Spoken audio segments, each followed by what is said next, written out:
নমস্কার, আমার আরেকটি নতুন ভিডিওতে আপনাদের স্বাগত। আজকে পরিবারের সকলে মিলে গিয়েছিলাম হনুমান পূজার অনুষ্ঠানে। আগের একটা ভিডিওতে বলেছিলাম গ্রাম অঞ্চলে কোনো হনুমান যদি মারা যায় কোনো কারণবশত, তার দেহের সমাধি দেওয়া হয় সেই জায়গাতে এবং তার পুজো পার্বণ হয়।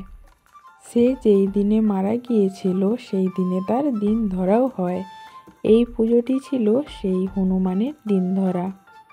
কতদিন ধরে হচ্ছে এই পুজোটা? 7 বছর, 7ম বছরে পড়লো। আজকে প্রায় 1000-এর বেশি লোক অন্নগ্রহণ করেছিল, সাথেই চলছিল কীর্তন গান। আগামীকাল এখানে রয়েছে যাত্রাপালার অনুষ্ঠান। সত্যি কথা বলতে এই ধরনের পুজো পার্বণে যেতে আমার খুব আনন্দ হয়, কারণ এইখানেই প্রসাদ হিসেবে পাওয়া যায় বিচা কলা, যেটা বাঙালিদের খুবই প্রিয় খাবার। প্রতিটা অষ্টম প্রহর বা নিশি প্রহর হলে এই খাবারটি অবশ্যই থাকে। আরেকটা জিনিস যা আমার নজর কেড়েছিল তা হলো এই যে এইখানে সমস্ত মহিলাদের খাবার পরিবেশনের দায়িত্ব দেওয়া হয়েছিল। সাথে অনেক ছেলেও ছিল, কিন্তু বেশিরভাগ মহিলারাই এতগুলো লোককে খাবার পরিবেশন করছিল। মেনুতে ছিল ভাত, ডাল, কুমড়ার ডান্না, বিচা কলা, পটল, আলুর রসা ও চাটনি। 12টা থেকেই এত ভেজাল হয়ে গিয়েছিল, অনেক ভিড়ের মধ্যে ঢুকে কষ্ট করে খাওয়া দাওয়া করে বেরিয়ে আসতে হয়েছে। এইখানের গ্রামবাসী এবং পার্শ্ববর্তী গ্রামগুলি থেকেও সাহায্যের হাত বাড়িয়ে দিয়েছিলেন, যার মধ্য দিয়ে আজকের অনুষ্ঠানটি খুব সুন্দরভাবে সফল হয়েছিল।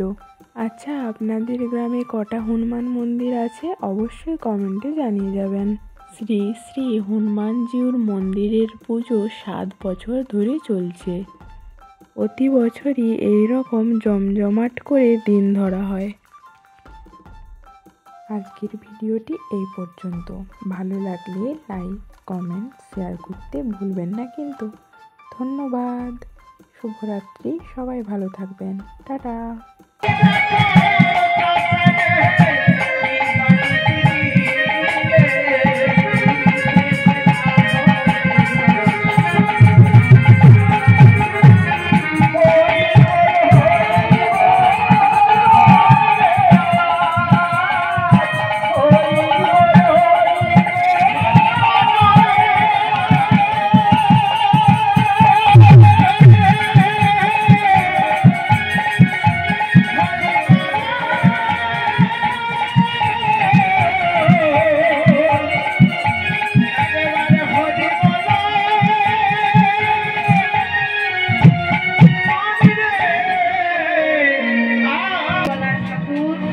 হরি বলা